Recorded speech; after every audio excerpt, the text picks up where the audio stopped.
ये है ताज media group और आप देख रहे हैं ताज न्यूज, आईना सच का। मैं सबसे पहले संविधान मान स्तंभ की स्थापना के कार्यक्रम में आए हुए सभी मीडिया के साथियों का बहुत बहुत धन्यवाद देता हूं। ये आज संविधान मान स्तंभ जो समाजवादी पार्टी में स्थापित किया गया है, हमारी समाजवादी पार्टी के जितने भी कार्यालय होंगे और महानगर के कार्यालय में भी इसी तरह का आयोजन समाजवादी पार्टी के कार्यकर्ता नेता मिलकर के करेंगे।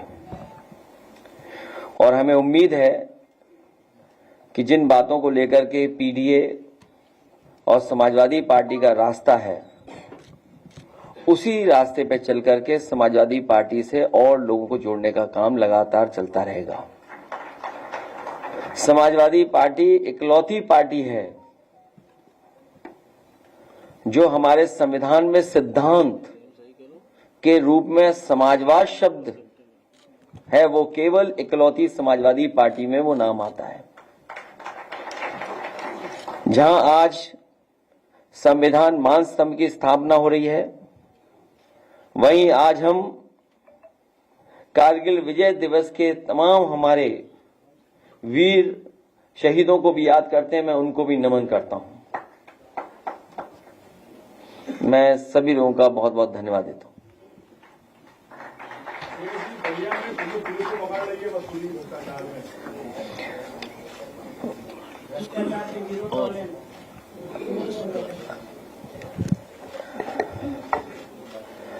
आपको याद होगा, जब कभी हम लोग विपक्ष में रह करके और खासकर विधानसभा में सवाल उठाते थे, तो प्रदेश की सरकार ये दावा करती थी और न जाने कहां से आंकड़े लेकर के आते थे और ये कहते थे कि उनके जीरो टॉलरेंस की पॉलिसी है, खास करके करप्शन को लेकर के जीरो टॉलरेंस की बात करना। लॉ एंड ऑर्डर के सवाल पर सरकार ने तमाम बार दावा किया है, न केवल खुद कहा बल्कि संस्थाएं लगाई अपने नैरेटिव को, परसेप्शन को बदलने के लिए। और जीरो टॉलरेंस की पॉलिसी पे सरकार लगातार दावा करती रही है।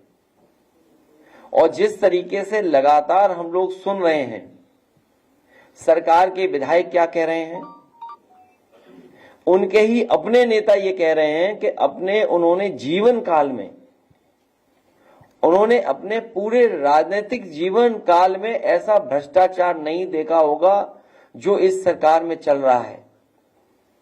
और एक बार इसी प्रेस कॉन्फ्रेंस में जब हम और आप लोग बैठे थे, तो जो प्रेस में छपा था उसी का जिक्र करके मैंने कहा था कि मुख्यमंत्री खुद स्वीकार कर रहे हैं कि कई विभागों में बड़े पैमाने पर दलाली चल रही है।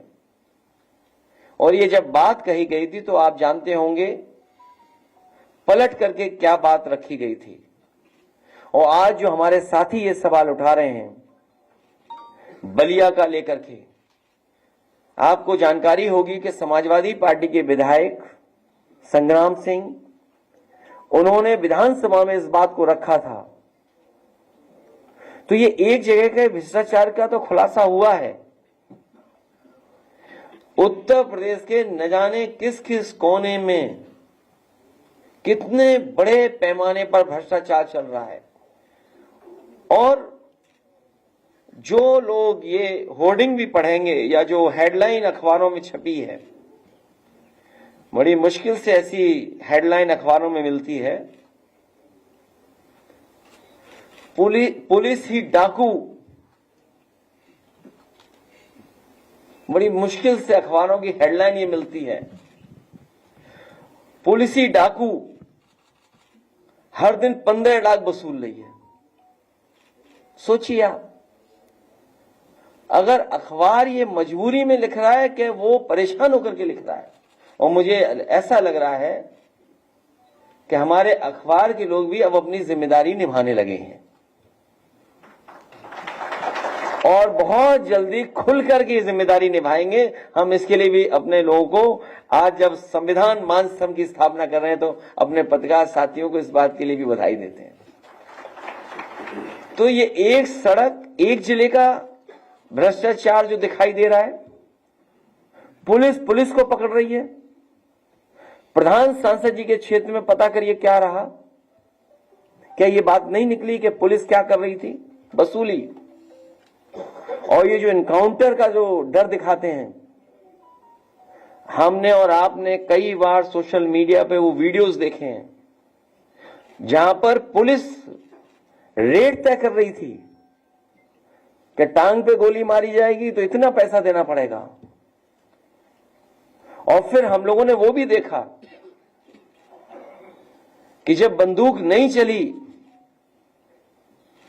तो पुलिस ने एनकाउंटर के लिए अपने मुंह से ही ठाए ठाए ठाए कह दिया था, याद होगा आपको। क्या आपने, हमने नहीं देखा, सुना? और मुझे याद है नोएडा का पहला फेक इनकाउंटर हुआ था। एक इंस्पेक्टर जिम का जो लौट रहा था, पुलिस ने उस पे गोली चलाई थी। वो आज विकलांग है, वो चल नहीं सकता। अगर सरकार उसी समय न्याय दे देती जब हम लोगों ने सवाल उठाया था, तो आज ये उत्तर प्रदेश की स्थिति नहीं बनती। और ये एक घटना नहीं है करप्शन की, हमने आपने लाइव देखी है चीजें। और ये झांसी के हमारे जिलाध्यक्ष बैठे हैं यहां पर,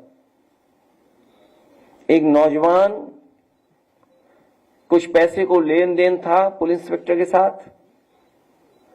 वो रात में उसको पकड़ करके लेकर के उसकी हत्या की थी, इनकाउंटर किया था उसका फर्जी। एफआईआर नहीं लिखी जा रही थी, कोर्ट ने एफआईआर लिखी। और अखबारों के माध्यम से मैंने पढ़ा था, उसकी परिवार के सदस्यों ने, खासकर उसकी पत्नी ने कहा था कि अगर मुझे न्याय नहीं मिला तो मैं आत्महत्या कर लूंगी। दुख है इस बात का कि उस परिवार को ये सरकार न्याय नहीं दिला पाई, उसकी पत्नी ने आत्महत्या की। मैं कितनी कहानी बताऊं आपको। लखनऊ में भी एक हत्या हुई है, सरनेनगर इलाके में। कौन बचा रहा है सोचो आप। सरकार में बैठे लोग, खासम खास लोग जिनके पास पैसा है, जिनके पास संपर्क है, उस हत्या का खुलासा नहीं होने दे रहे हैं। और जो दोषी हैं उनको नहीं पकड़ने दे रहे हैं। वो लोग बीजेपी के लोग हैं शामिल। मेरे में पूरी फाइल है कि जहां बीजेपी के लोग ही कानून व्यवस्था को बिगाड़ रहे हैं। तो कितनी कहानी बताऊं, ये तो कुछ जगह की कहानी है। और आप याद कीजिए आईपीएस कितने दिन फरार रहा। कानपुर में जो दंगा हुआ था, मैं आपके सामने कह रहा हूं, कभी न कभी जांच होगी, उसकी दोबारा जांच होगी। वहां पर पुलिस ने जिस तरीके से पैसा वसूला है लोगों पर, और खासकर मुसलमान भाइयों से पैसा लिया है, झूठे मुकदमे लगा कर, डर दिखा करके। जब सरकार की जानकारी में आया तो सरकार को अधिकारी हटाना पड़ा। उस अधिकारी ने, उस अधिकारी के साथ मिलकर के लोगों ने करोड़ों रुपए वसूला था। कितनी कहानियां बताएं आपको, भरी पड़ी हैं। और फाइल अभी मुझे लोग देके गए हैं, अगर फाइल का पढ़ दें तो न जाने कितना भ्रष्टाचार दिखाई देगा केवल एक विभाग का। और फिर ये ड्रोन वाला कोई कार्यक्रम चला रहे हैं बीजेपी वाले। ड्रोन उसी से देखेंगे, ऊपर से ही देखेंगे। बताओ, आप अस्पताल जाते हो, ड्रोन की जरूरत है आपको क्या अस्पताल में भीड़ देखने के लिए?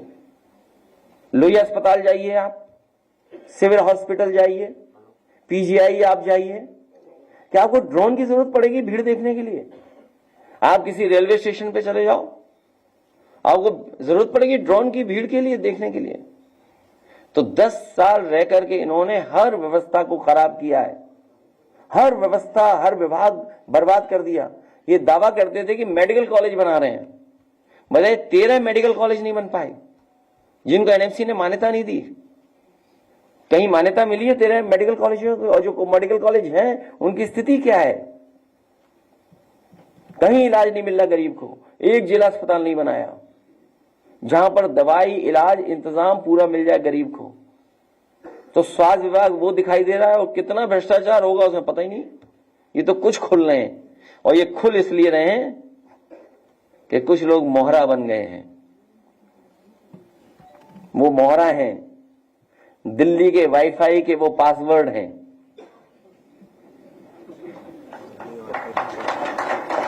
ये नई तरह की टेक्नोलॉजी, तो टेक्नोलॉजी के हिसाब से बोलना पड़ रहा है।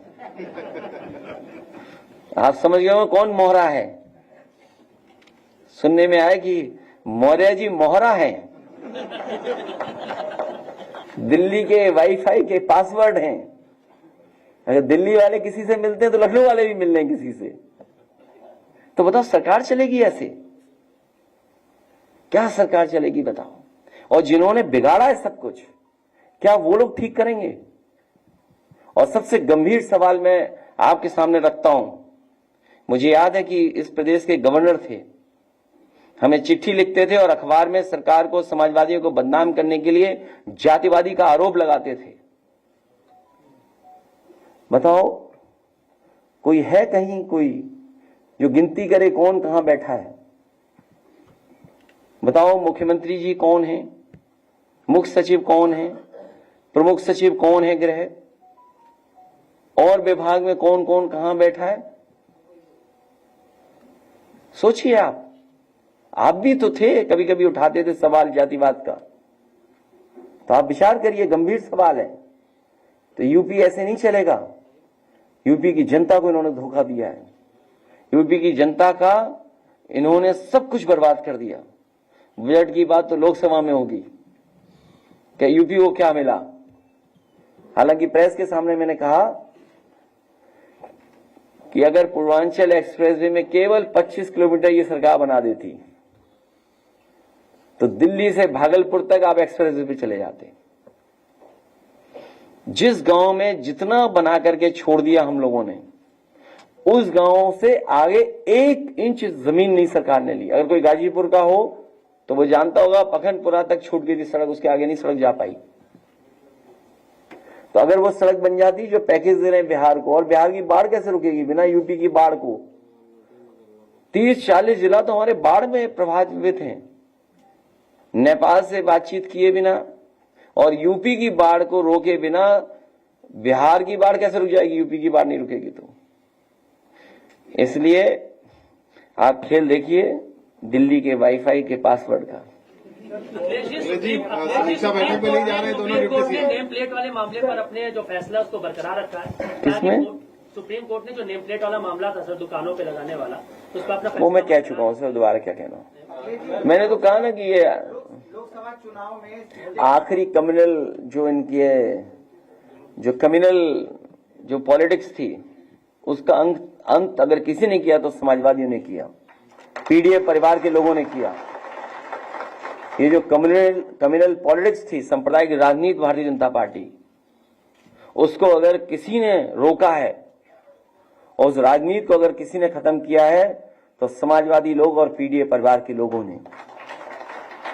और हम लोगों पे आरोप लगाते थे कि ये एमवाई पार्टी है, लेकिन मुझे खुशी है कि इस बार पीडीए परिवार ने दोनों एमवाई को हरा दिया। जी मुख्यमंत्री जी की मंगलवार बैठक में दोनों डिप्टी सीएम नहीं गए। और जो देखते नहीं आप, जब दिया आखिरी में फड़फड़ाता है तो ये फड़फड़ा रहे हैं, इसीलिए होर्डिंग लगवा रहे हैं। लेकिन मैं धन्यवाद देता हूं कि सौहार्द में जयते के लिए जो सुप्रीम कोर्ट ने फैसला लिया उसके लिए बहुत धन्यवाद। और सुप्रीम कोर्ट को स्वयं संज्ञान में चीजें ले लेनी चाहिए उत्तर प्रदेश की कुछ गतिविधियों पर। अखिलेश जी दोनों डिप्टी सीएम नहीं गए। एक तो मुख्यमंत्री के कार्यक्रम में आज नहीं गए, कल उनके जो बैठक थी उसमें नहीं गए, और ये दिल्ली तक। क्यों तुम्हें समझ में नहीं आता? मैंने कहा दिल्ली के वाईफाई के ये सब पासवर्ड हैं। गैर मान्यता प्राप्त मदरसों के लिए हैं? आदेश जारी हुआ है कि उसको बंद। क्या चीज? ए रुक जाओ भाई, उधर सुन लें, तुम बड़े पत्रकार हैं। किसका? मुझे लगता है ये विंटर डिस्काउंट तक चलाना पड़ेगा। भाई साहब कब तक आ रहे हैं? कहां? छोड़िए इन बातों, क्या रखा है। देखिए, समाजवादियों का सिद्धांत हमेशा रहा है कि जहां अन्याय होगा उसके साथ खड़े होंगे। अगर उन्होंने ये बुलाया और कहा कि बड़े पैमाने पे उनके कार्यकर्ताओं की जान ली गई है और यूपी की तरह बुलडोजर वहां चल रहा है, तो इस बुलडोजर संस्कृति के खिलाफ हैं। जो कोर्ट है, हमारी संस्थाएं हैं, उन पे हमें अंततः तो भरोसा करना ही पड़ेगा। तो इस तरह की जो राजनीति है बदले की, तो इसका अंत नहीं है। मान लीजिए यहां बुलडोजर चलाए, यहां फेक इनकाउंटर्स हुए, हमने आपने देखा लाइव हत्या हुई, सोचिए आप, लाइव क्या मर्डर हुआ, तो क्या अंत है इसका? इसीलिए मैंने आपसे कहा कि मैंने उदाहरण दिया कि अगर पहला जो फेक इनकाउंटर हुआ था, अगर सरकार उसी समय कार्रवाई करती, वो आज भी जिम इंस्पेक्टर विकलांग है, सरकार ने कोई मदद नहीं की उसकी, तो आज ये स्थितियां नहीं बनती उत्तर प्रदेश में कि पुलिस को पकड़ रही है, पुलिस को लूट रही है। सोचिए आप। और हमसे बेहतर आप जानते होंगे, हम तो जा ही नहीं पाते किसी कार्यालय या मंत्री से उठने बैठने। आप में से तो बहुत लोग उठते बैठते हैं मंत्री जी, क्या सब तरह कार्यालयों में घूमते हैं, आप जा सकते हैं। तो आपको हमसे ज्यादा भ्रष्टाचार पता है, लेकिन आप बताते नहीं हो। नहीं पता है आपको, ऐसा नहीं है कि आपको नहीं पता है, आपको सबको पता है, और आपको अपने विभाग का भी पता है। सबसे बड़ी बात यह है अगर ये बात गलत हो तो बताओ मुझे। नहीं, आप ही लोग कोई बता रहा था ना, इसलिए मैं बता। क्या हो गया संतोष जी? किसको? योजना को लेकर के कहा कि हमको सेना को नौजवान बना रहे, संपन्न कर रहे हैं, लेकिन जो लोगों ने घोटाला किया वही इस पर सवाल करेगा। नहीं, अग्निवीर व्यवस्था को समाजवादी पार्टी कभी स्वीकार नहीं कर सकती है। और मैंने सदन में भी कहा कि मैं खुद मिलिट्री स्कूल में पढ़ा हुआ हूं, मेरे साथ के ऑफिसर्स हैं, और जब कभी मैं नौजवानों से मिलता हूं, खासकर जो तैयारी कर रहे हैं नौजवान, उनसे मैं मिलता हूं, और आम लोगों में ये बात है कि ये अग्निवीर व्यवस्था खराब है, हमारे देश की सुरक्षा से समझौता है, और बजट की वजह से ये समझौता नहीं हो सकता। जब आप $5 ट्रिलियन इकोनॉमी की बात कर रहे हैं, 5th लार्जेस्ट इकोनॉमी की बात कर रहे हैं, 3rd लार्जेस्ट इकोनॉमी बनना चाहते हैं, तो बताओ आप पक्की नौकरी नहीं दे सकते नौजवानों को?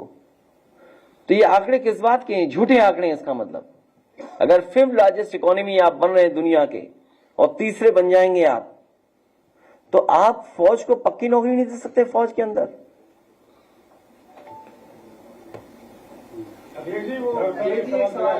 लोकसभा चुनाव के बाद जिस तरह से बीजेपी की सीट कम हुए हैं, तब उनको जो है लगा कि भ्रष्टाचार के जीरो टॉलरेंस को स्टार्ट करना चाहिए। क्या ऐसा लगता है क्या?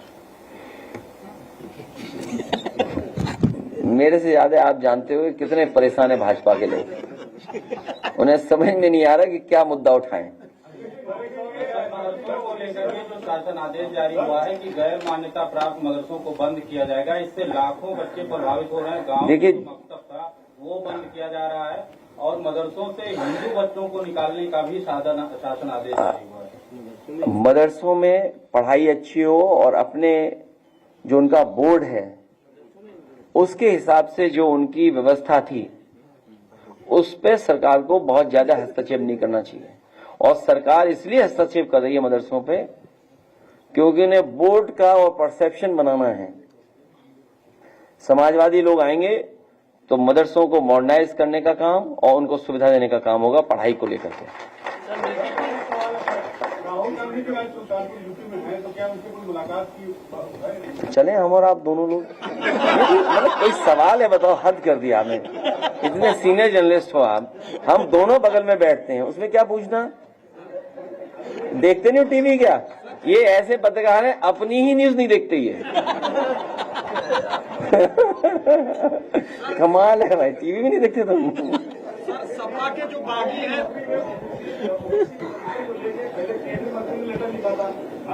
देखिए, ये जो नए, इसीलिए जरूरी था ये संविधान मान स्तंभ, क्योंकि ये हमें, जो हमारे पिछड़े लोग हैं जिनको अधिकार नहीं मिल रहा है, या जो गैर बराबरी की लड़ाई है, जो संपन्न बनाने का आंदोलन रहा, तो ये गैर बराबरी बढ़ रही है और संपन्न लोग नहीं हो पा रहे हैं। तो उस लड़ाई को और मजबूत बनाना है हम लोगों को। वो इसलिए लिख रहे हैं कि वो दोनों पाले में रहना चाहते हैं कि यहां भी बदनाम ना हो, ये भी बात चलती रहे। और आरक्षण की जो मूल भावना थी उससे खिलवाड़ हुई है। मूल भावना से अब कंपटीशन खत्म कर दिया इस बीजेपी ने कंपटीशन खत्म कर दिया, सबको अपनी जगह बांध दिया। इसीलिए जाति जनगणना हो और आबादी के हिसाब से नौकरी मिले, उसके लिए समाजवादी लोग काम करते रहेंगे और लड़ते रहेंगे। ये कोई छोटी लड़ाई नहीं है, बहुत लंबी लड़ाई है। क्योंकि मूल भावना से खिलवाड़ इसलिए हो रही है कि जो पिछड़े, दलित, वंचित, शोषित और जिसके लिए हमारे तमाम लोगों ने संघर्ष किया, बाबा साहब भीमराव अंबेडकर जी ने संविधान में व्यवस्था बनाई, ज्योतिबा फूले और साहूजी महाराज के बारे में आज जब हम लोग कह रहे हैं, बात याद कर रहे हैं, 26 जुलाई कब आरक्षण की व्यवस्था लागू हो रही थी, सोचिए उस समय से लड़ाई चल रही है। तो ये जो हमारी मूल भावना से खिलवाड़ करने का काम बीजेपी के लोग कर रहे हैं। कभी भी बीजेपी पिछड़े, दलित, पीड़ित परिवार को हक सम्मान नहीं दे सकती। अखिलेश जी, मिल्कीपुर जीतने के लिए बीजेपी फोकस है, 4 मंत्रियों को लगाया गया, जिम्मेदारी दी गई है। जनता मिल्कीपुर से बहुत अच्छी तरह हराएगी। जो बागी विधायक थे, जो कार्रवाई की जाए, हम तो चाहते हैं कि जो बॉडी है, जो हमारी संस्था है, न्याय देगी हमें, विधानसभा से हमें न्याय मिलेगा। जो हमारी विधानसभा है वो न्याय देगी कि ऐसे लोग जिन्होंने समाजवादियों को धोखा दिया उनकी संस्था खत्म करे। उसके लिए बाकायदा लिख करके देंगे। अब ये नहीं बताया जाएगा कानून ये नहीं, कानून ये नहीं। आपने सबने देखा बीजेपी की मदद की उन्होंने नहीं की? बताओ आप लोग, बताइए, कैमरे पे हैं सब हमारे खिलाफ बोलते थे हैं? नहीं, वो सब खिलाफ है, बीजेपी में चलेंगे वो सब हैं। किसको? तो ये लोकतंत्र में बेईमानी है। ये तो कह रहे हैं संविधान की धज्जियां उड़ा रहे हैं लोग। मतलब बेईमानों को बनाएंगे उपाध्यक्ष, बताइए आप। सर, मीरापुर सीट को लेकर के आरएलडी कह रही हूँ, कभी समाजवादी पार्टी की सीट थी ही नहीं और अब मीरापुर की सीट जो है आरएलडी जीत के जाएगी। इस पे आप क्या कहना चाहेंगे? ये कौन दल क्या कह रहा है? छोड़िए इन बातों, कुछ नहीं है। 1902 में हाँ, मुख्य मुद्दे वही हैं जो लोकसभा में आपको दिखाई दे रहे हैं। अध्यक्ष जी, इसलिए एक बार फिर पिछड़ों को 1902 में 50% आरक्षण मिला था। अभी कब तक पिछड़ों को उनका पूरा हिस्सा मिलेगा आजादी के बाद? मैंने अपने पत्रकार साथियों से भी कहा कि जो आरक्षण की मूल भावना थी उससे खिलवाड़ भारतीय जनता पार्टी कर रही है और वो लगातार इस प्रयास में रहती है कि आरक्षण न देना पड़े उन्हें। और अभी सुनने में आ रहा है कि कुछ जगह जिस तरीके से पहले चुनाव में इन्होंने किया कि कौन अधिकारी कहां पोस्ट होगा, कौन कहां रहेगा, पुलिस का कर्मचारी कौन रहेगा, पुलिस का सिपाही कौन रहेगा, वो तैयारी कर रहे हैं। और ये तभी संभव हो रहा है क्योंकि उन्होंने आरक्षण के साथ खिलवाड़ की है। बड़ी लड़ाई है कि जाति जनगणना हो और आबादी के हिसाब से सबको हक सम्मान मिले। बंगाल में सबसे ज्यादा बूथ कैप्चरिंग के मामले आए हैं, 925 में से। क्यों यूपी का नहीं दिखाई दिया तुम्हें? यहाँ बोर्ड नहीं डालने दिया तुम्हें? यूपी नहीं दिखाई दे रहा, दूसरा बंगाल दिखाई दे रहा है। जा रहे हो क्या बंगाल? वहां बताओ, यूपी में खुलेआम लूट हुई और मैं तुम्हें ऑन कह रहा हूं, ऑनलाइन, मतलब यहाँ सबके सामने लाइव कह रहा हूं, अधिकारियों ने भी बहुत भेदभाव किया है। समाजवादी लोग कभी नहीं भूल सकते ऐसे अधिकारियों को। और ये जो नाम पीछे से आ रहा है फरक्काबाद वाला, ये सही नाम आ रहा है पीछे से, वो बात मैं नहीं कह सकता हूं क्योंकि कल को हमें सबूत देना पड़ेगा। लेकिन आप चुपचाप इनसे पूछना कि अधिकारियों ने क्या किया।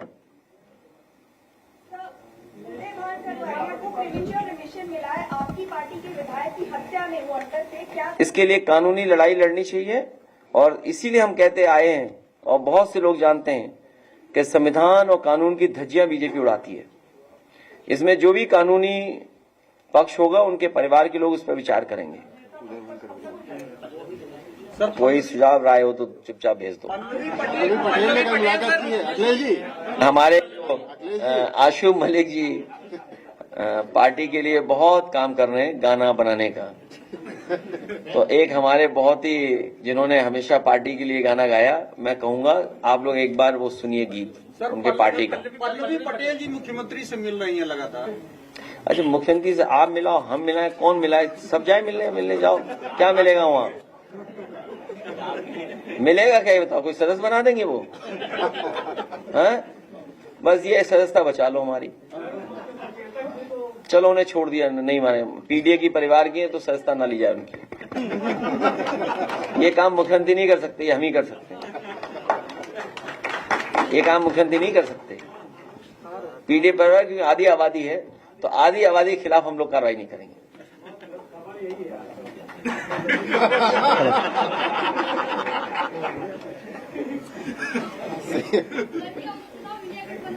ठीक है कि नहीं? देखो हमारे पत्रिका शादी भी करें, ठीक है।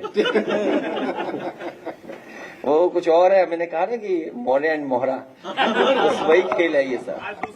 कि अगर कोई नहीं गया तो बैलेंस करने के लिए कुछ चल रहा होगा कुछ। अब हमें तो पता नहीं, कुछ झगड़ा चल रहा होगा अंदर। नहीं, मुझे नहीं पता, वाकई में नहीं गए मीटिंग है। आज दूसरे वाले भी डिप्टी नहीं गए मीटिंग। देखिए, दुख इस बात का है कि यूपी कितना प्रोग्रेसिव स्टेट बन जाता। दोनों दिल्ली लखनऊ एक करके काम करते तो सोचो कहाँ यूपी पहुंच जाता। बताइए 15 कितना पैकेज मिला है आंध्र प्रदेश को? 15,000 करोड़ का। और आपके बुंदेलखंड का जाने 15 करोड़ से ज्यादा खराब कर दिया पैसा सरकार ने। सोचिए स्टेट कितना बड़ा है। 20-25 हजार करोड़ की तो सड़क ऐसी बना देता है स्टेट अपने बजट से। मुख्यमंत्री अपनी सड़क नहीं बना पाए, बताइए आप। ये जो गोरखपुर लिंक है, कभी आप पूछिए ना पत्रकार साथी, क्यों नहीं जाते आप पूछने कि गोरखपुर लिंक कम बनना था 2021 में, आज क्या है और कितने किलोमीटर का है? 90 किलोमीटर का है। कितने हजार करोड़ का बन रहा है? लगभग 6,000 करोड़ का। यही तैयारी है जो बताई अभी कि 90 किलोमीटर सड़क 6,000 करोड़ में। कोई गणित का स्टूडेंट हो तो बताना कितने पर किलोमीटर की पड़ी सड़क बताओ। अगर मान लीजिए 90 किलोमीटर की सड़क 6,000 करोड़ में बन रही है तो पर किलोमीटर कितना हुआ है? नहीं 66 पॉइंट, मतलब जो भी वो 66 करोड़ की बने पर किलोमीटर। तो बताओ ये गोरख धंधा है कि नहीं है? यही बताना है जनता को। और क्या? महंगाई देखिए कहां पहुंच गई महंगाई। बेरोजगारी देखो, हर आदमी बेरोजगार है। एग्जाम में भी जो है नकल और माफिया है सर, माफिया एक्टिव होने की जानकारी एसटीएफ को मिली। अब वो एसटीएफ जाने और पुलिस जाने। पांडे के घर आपका प्रतिनिधिमंडल जाएगा क्या? गया था जा चुका है। पता ही चला कहाँ चला गया, पता ही चल गया। हाँ सर, वाला पूछ रहा सुनने में आ रहा है। हालांकि मुझे डिटेल जानकारी नहीं है, लेकिन जो मुझे जानकारी मिली है उसके माध्यम से कि सरकार के लोग ही बचा रहे हैं।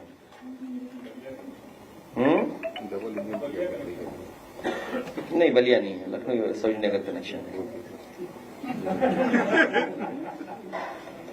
नहीं वो पता है आपको भी। चल मेरा माइक नहीं चला। एक मिनट आदित्य भाई में किसी भी अपराधी को कोई भी कार्रवाई नहीं होना, ठीक बात। यही कनेक्शन यहीं कहीं होगा लखनऊ में, दूर नहीं है कनेक्शन। चलाइए इसको, चलाइए। कभी नहीं चलेगा, वो चाबी खो गई होगी उसकी। हेलो। जब बीजेपी के लोग अन्याय करते हैं तो चाबी खो जाती है। सर, फूल मंडी पर कल जिस तरीके से बुलडोजर चला उस पर क्या करेंगे आप? हालांकि मैंने खबर ये पढ़ी थी कि लीज पे दी गई थी दुकानें। उप मुख्यमंत्री अगर लीज पे दी गई तो ये आपसी उनका अपना है, और एक ने प्रशासन पे दबाव बना लिया होगा, प्रशासन के साथ खड़ा हो गया तो मंडी चली गई। जो अब्बानगर पे जो बुलडोजर पूरा चला है उसके बाद वहाँ पे उन्होंने दूसरे लोग मना कर दिया, ट्वीट भी डिलीट हो गया। देखिए पॉलिटिकल है सब, उसमें पॉलिटिकल है। और अभी सुनने में आ रहा है कि जो जिस स्थान से कुकरेल नदी निकली है, कहाँ से निकली? हाँ, अस्थि गांव से, तो वहां तक बुलडोजर चलने जा रहा है। बताइए आप, जो रिवर फ्रंट बना खड़ा है उसको नहीं ठीक कर रहे, एक नाले को रिवर फ्रंट बना रहे हैं। आप खुद मतलब पढ़े लिखे आदमी, आप ये पूछिए उनसे क्या ये नाले वो क्यों बना रहे हो रिवर फ्रंट, और उसमें जो गंदा पानी आ रहा है वो कैसे रोकोगे आप? कहाँ पे? तो योगी जी का ये पुराना योजना है, तो तुम्हारे चैनल का नाम क्या है?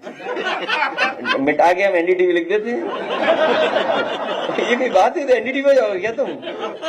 और आप सोचिए उनको, नहीं वही मैं कह रहा हूं कि ये सरकार जो रिवर फ्रंट बना है, और मैं आज भी कहता हूं, कई बार कहा सदन में, कहा यहां कहता हूं, इंडिया का one of the best river front है ये गोमती रिवर फ्रंट।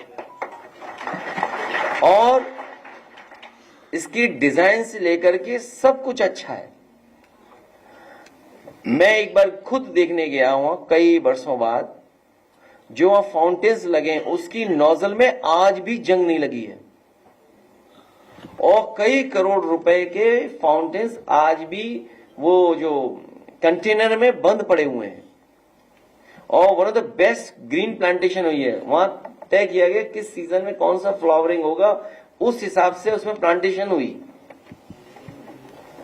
और यही अगर गंगा एक्शन प्लान 1 पढ़ोगे आप लोग, उसमें यही था कि नदी साफ तब होंगी जब नदियों में कोई भी गंदा पानी नहीं आएगा।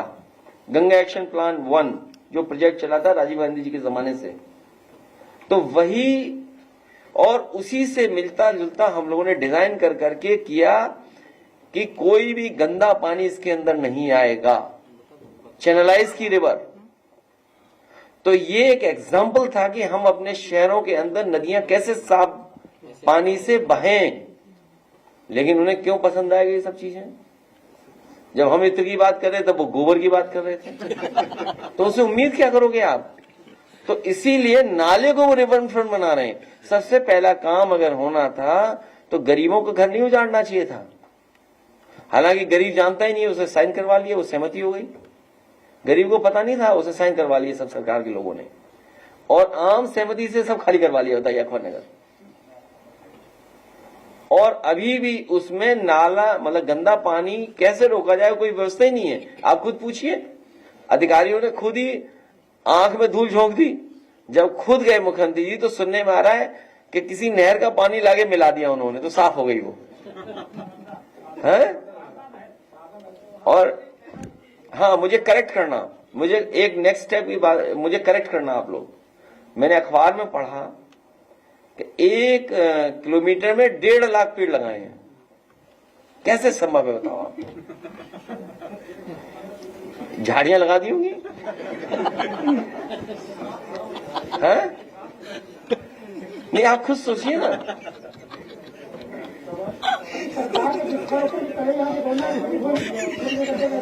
हैदर करनाल पे तकरीबन 5 लाख परिवार। क्यों याद दिला रहे हो यार? कहीं सरकार को पता लग गया तुम्हारा सुझाव तो बेचारे गरीबों को उजाड़ दिए जाएंगे। क्यों तुम ऐसी बातें करते हो भाई? सुझाव नहीं नहीं, हैदर कैनाल पे क्यों सरकार को बता रहे हो रिवर फ्रंट बना दो? कितने गरीब चले जाएंगे उसमें। नहीं, ऐसा मत करो। तो क्यों ऐसा तुम याद दिला रहे हो? क्यों तुम दुश्मन हो गया जनता के, गरीब के? क्यों याद दिला रहे हो तुम? अच्छा, कहीं हैदर कैनाल में कुछ नहीं हो रहा, ये बेमतलब में याद दिला रहे हैं? वहाँ भी शुरू कहीं प्रोजेक्ट बन रहा है? क्या चीज? अरे अधिकारी लोग नोटिस ले देते थे, पैसा वसूल लें। वो ये मेरी जानकारी में नहीं, मेरी जानकारी में नहीं। हैदर कैनाल तो बहुत लोग गरीब चले जाएंगे हैदर कैनाल में, नहीं बहुत गरीब लोग होंगे।